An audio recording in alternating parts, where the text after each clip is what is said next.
অন্তর্বর্তীকালীন সরকারের উপদেষ্টা হিসেবে দায়িত্ব পাওয়ায় খালিদ হোসেনকে নিয়ে উল্লাস করছেন দেশের আলেম সমাজ। অবশ্য আলেম সমাজে জনপ্রিয়তা থাকলেও সাধারণ অনেকেই জানেন না কে এই খালিদ হোসেন, কি বা তার পরিচয়। চলুন তার সম্পর্কে বিস্তারিত জেনে নেওয়া যাক। আফম খালিদ হোসেনের পুরো নাম আবুল ফয়েজ মোহাম্মদ খালিদ হোসেন। তিনি একাধারে একজন পণ্ডিত, শিক্ষা উপদেষ্টা, গবেষক এবং সম্পাদক। তিনি বীর চট্টলার গর্বিত সন্তান। সুন্নি দেওবন্দি ইসলামী পণ্ডিত হিসেবে তার পরিচিতি এবং খ্যাতি রয়েছে।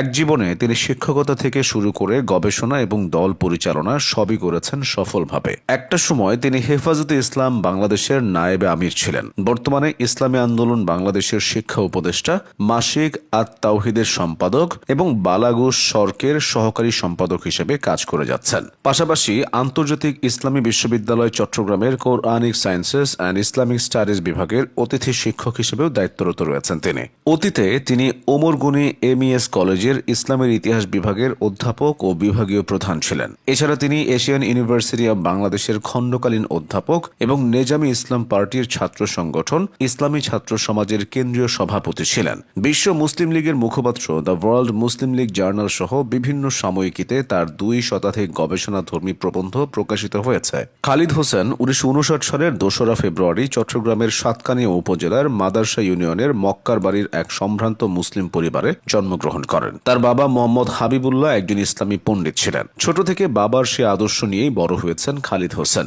বাবুনগর সরকারি প্রাথমিক বিদ্যালয়ে ভর্তির মাধ্যমে খালিদ হোসেনের শিক্ষা জীবন শুরু হয়। এখানে তিনি 3য় শ্রেণী পর্যন্ত পড়াশোনা করেন। পরে 1969 থেকে 1971 পর্যন্ত তিনি আল জামিয়া আল ইসলামিয়া পটিয়ায় লেখাপড়া করেন। তিনি 1971 সালে সাতকানিয়া আলিয়া মাহমুদুল উলুম মাদ্রাসা থেকে প্রথম বিভাগে আলিম এবং 1973 সালে ফাজিল পাশ করেন। এরপর 1973 থেকে 1975 পর্যন্ত তিনি চট্টগ্রাম চন্দনপুরা দারুল উলুমে হাদিসের উপর পড়াশোনা করেন। পরবর্তীতে 1975 সালে বাংলাদেশ মাদ্রাসা শিক্ষা বোর্ড থেকে কামিল পরীক্ষায় উত্তীর্ণ হন। একজন ছাত্র হিসেবে খালিদ হাসান খ্যাতিমান সব শিক্ষকের সান্নিধ্য পেয়েছিলেন। তিনি আশরাফ আলী থানভীর শিষ্য মোহাম্মদ আমিনের কাছে সহিহ বুখারী, চট্টগ্রামের মিরসরাই থানার নিজামপুরের মতিউর রহমান নিজামীর কাছে সহিহ মুসলিম এবং ইসমাইল আরাকানি কাসেমির কাছে সুনান আত-তিরমিজি পড়েছেন। এছাড়া নওয়াব হাসান কাসেমির কাছে সুনানে আবু দাউদ পড়েছেন খালিদ হাসান। এরপর 1982 সালে তিনি চট্টগ্রাম বিশ্ববিদ্যালয়ের ইসলামের ইতিহাস ও সংস্কৃতি বিভাগ থেকে বিএ এবং 1983 সালে একই বিষয়ে এমএ পাশ করেন। পরে 2006 সালে চবির স্কলারশিপ নিয়ে হযরত মুহাম্মদ সাল্লাল্লাহু আলাইহি ওয়াসাল্লামের খুতবা, একটি সামাজিক সাংস্কৃতিক গবেষণা এই বিষয়ের উপর পিএইচডি করেন। কর্মজীবনে এত সফল একজন মানুষ এতদিন লোকচক্ষুর অন্তরালে ছিলেন। এবার তার হাতেও দেশ পরিচালনার গুরু দায়িত্ব। তবে এ নিয়ে তিনি বিচলিত নন। নিজের দায়িত্ব সঠিকভাবে পালন করতে তিনি বদ্ধপরিকর। সংকটময় এই মুহূর্তে দেশের সাম্প্রদায়িক সম্প্রীতি ফিরিয়ে আনা বড় দায়িত্ব।